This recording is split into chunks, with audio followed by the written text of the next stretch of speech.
Guys, तो क्या कभी आपने अपने सॉक्स को पैरों की बजाय कान में पहना है? नहीं तो अब से आप लोग ज़रूर पहनेंगे क्या?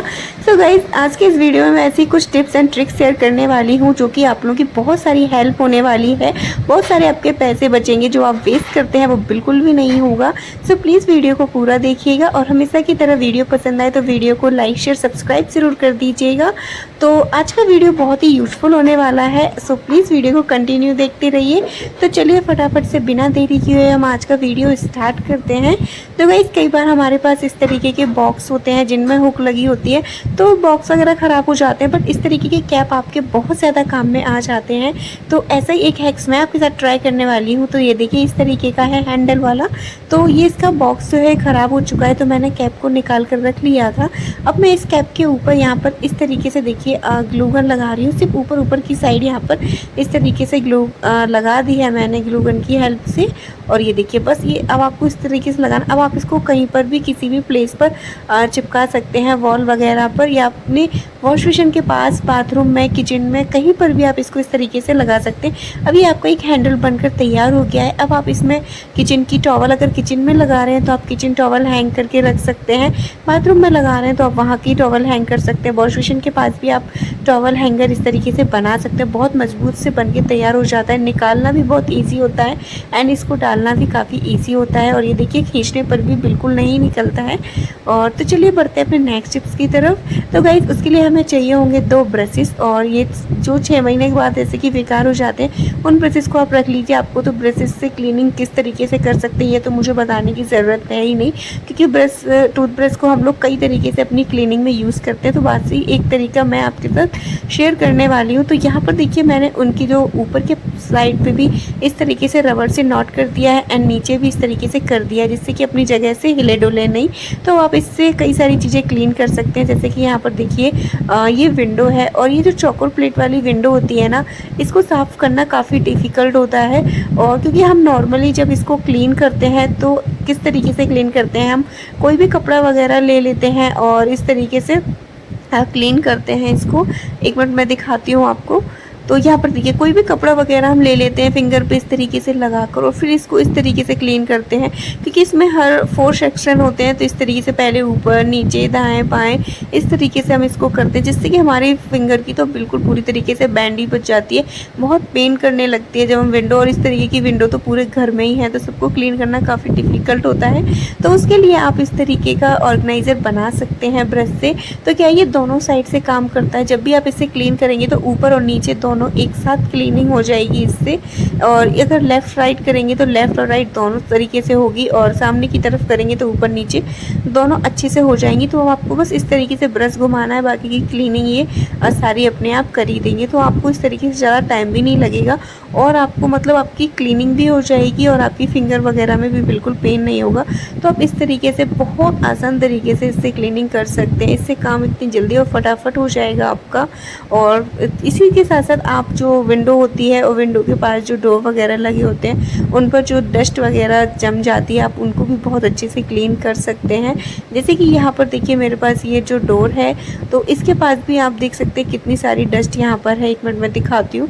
तो ये देखिए, जो विंडो का डोर है, यहाँ पर ये देखिए, यहाँ पर कितनी सारी डस्ट वगैरह है। तो ये भी बहुत ईजी तरीके से ही हो जाता है। इसमें आपको कोई भी पानी वगैरह लगाने की ज़रूरत नहीं है। बस आपको सिंपल से इस तरीके से जाली वगैरह होती है, जो नेट वगैरह होती है, तो इनके लिए ऑर्गेनाइज़र आते हैं। आप ऑर्गेनाइज़र खरीदने की बजाय, पैसे वेस्ट करने की बजाय, आप इस तरीके से टूथब्रश से कर सकते हैं। दोनों साइड लगाने से आप, इसलिए भी होता है कि एक तरफ का गंदा हो जाए तो आप दूसरी तरफ का यूज़ कर सकते हैं। बार बार इसको वॉश करने की जाने की भी ज़रूरत नहीं पड़ती। तो इस तरीके से आप विंडो वगैरह को, घर की विंडो वगैरह जो होती है, उनको बहुत ईजी तरीके से चमका सकते हैं।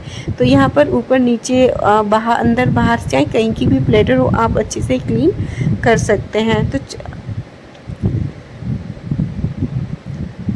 तो बस इस तरीके से है, आपको सिंपल सी अपनी क्लीनिंग वगैरह करनी है।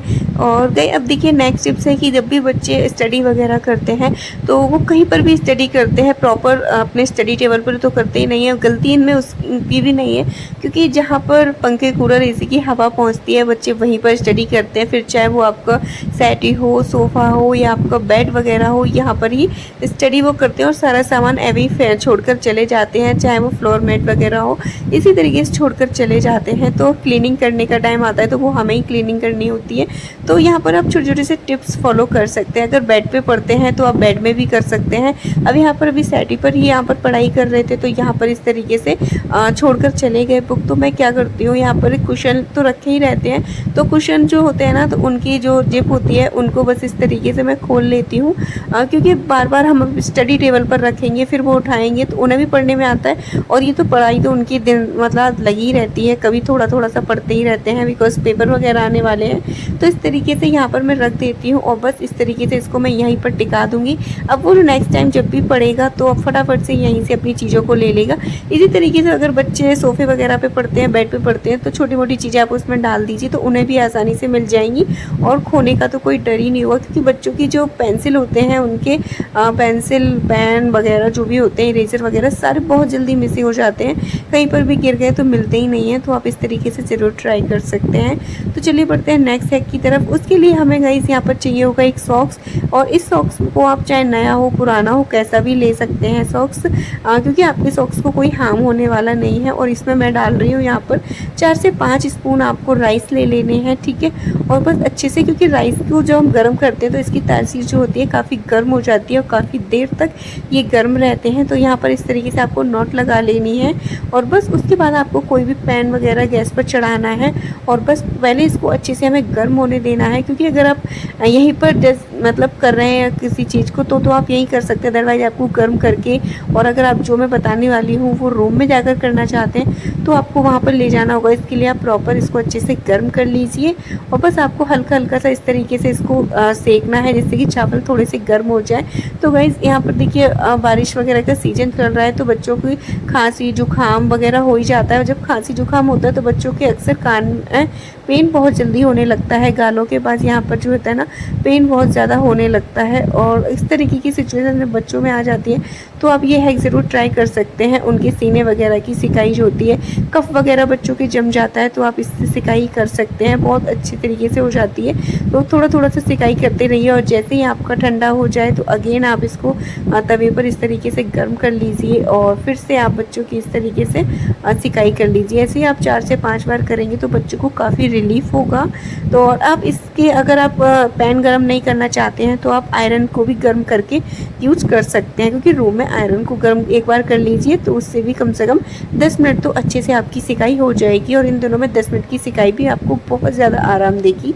तो नेक्स्ट टिप्स है गाइस, यहाँ पर देखिए क्या करना है, कभी कभार हम लोग ज़्यादा देर तक बैठे रहते हैं यहाँ पर इस तरीके से और तो हमारे हाथ पैरों में झंझनाहट सी होने लगती है, करंट से दौड़ने लगता है, तो काफ़ी टाइम बाद ही वो ठीक होता है। तो यहाँ पर मैं एक छोटा सा टिप शेयर कर रही हूँ जो मैं बचपन में हमेशा ट्राई करती थी। तो आपको क्या करना है कि मतलब इस तरीके से हाथों को थोड़ा सा पुश करना है, हल्का सा इस तरीके से दबाना है और ठीक है, तो हल्का सा इस तरीके से मतलब हल्का हल्का सा पुश करना है। उसके बाद आपको क्या करना है कि हाथों पे ना एक अपनी फिंगर से इस तरीके से आपको इस तरीके से फिंगर से आपको रावण टाइप करना है, ठीक है। जो लंका वाला रावण था ना तो उसको हिंदी में आपको लिखना है इस तरीके से, ठीक है। तो आप अगर हथेली वगैरह में हो रही है तो आप वहाँ लिख सकते हैं। अगर आपके तलवे वगैरह में अक्सर हो जाता है तो आप तलवे वगैरह में भी इसी तरीके से हिंदी में जैसे रावण लिखते हैं ना आपको वैसे ही लिखना है। और रावण बोल रही हूँ मैं, जैसा लंका वाला जो रावण था ना बस उसका नाम आपको यहाँ पर लिखना है। और आप एक बार इसे ट्राई करके देखिएगा, भले ही आपको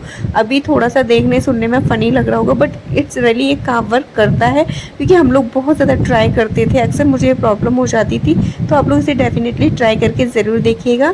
तो गाइस ये थे मेरे आज के कुछ यूनिक से टिप्स। आई होप कि आपको पसंद आए हो तो प्लीज़ वीडियो को लाइक शेयर एंड सब्सक्राइब कर दीजिए।